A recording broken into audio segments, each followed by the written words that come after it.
Tout de suite, le journal de 8h avec vous, François Geffrier. Bonjour. Bonjour Sébastien, bonjour à tous. Ils étaient si bien partis qu'on les voyait déjà filer vers un grand chelem au tournoi des 6 nations. Les Bleus du rugby ont retrouvé le plus haut niveau et l'enthousiasme. On vient de l'entendre. Première victoire en une décennie à Dublin et ce après un large succès à Rome.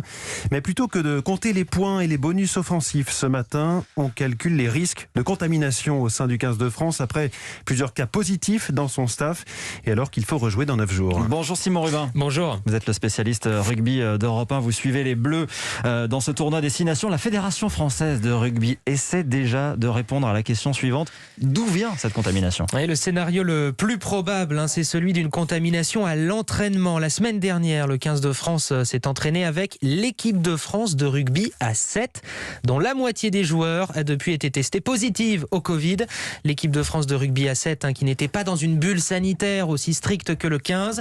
Et si c'est bien comme ça que Fabien Galtier et 2 de ses adjoints ont été contaminés, alors on imagine mal comment tous les joueurs pourraient avoir évité le virus. Alors Simon, qu'est-ce qui est prévu là très concrètement aujourd'hui du côté du 15 de France ? Alors ce matin, Marcoussis est désert. Le QG du rugby français, d'habitude en effervescence en plein tournoi, a été vidé de quasiment tous ses occupants. Les joueurs sont rentrés chez eux et ont pour consigne de rester à l'isolement. Alors les derniers tests effectués avant-hier sont tous négatifs concernant les joueurs du 15 de France, mais prudence avec le délai d'incubation du virus et de nouveaux tests PCR sont prévus aujourd'hui avant une autre batterie de tests et d'analyses dimanche à Marcoussis pour ceux qui seront arrivés jusque-là. La question qu'on se pose, Simon Rubin, c'est pour la suite. Est-ce que le tournoi, la suite du tournoi Destination est entre parenthèses ? Alors c'est le scénario catastrophe pour le tournoi. Les Français ont peur de perdre tous leurs joueurs, mais les Irlandais également, eux qui ont affronté les Bleus le week-end dernier et qui redoutent d'avoir été contaminés à ce moment-là.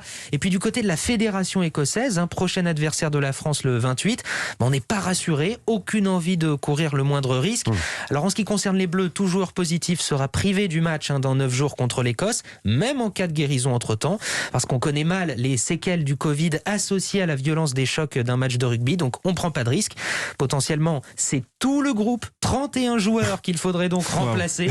Alors Fabien Galtier et son staff s'y préparent, même si c'est peu probable d'un point de vue scientifique. Les résultats des nouveaux tests PCR sont attendus demain. Ouais, le scénario catastrophe alors que ce tournoi Destination avait si bien commencé. Merci Simon Rubin du service des sports d'Europe 1.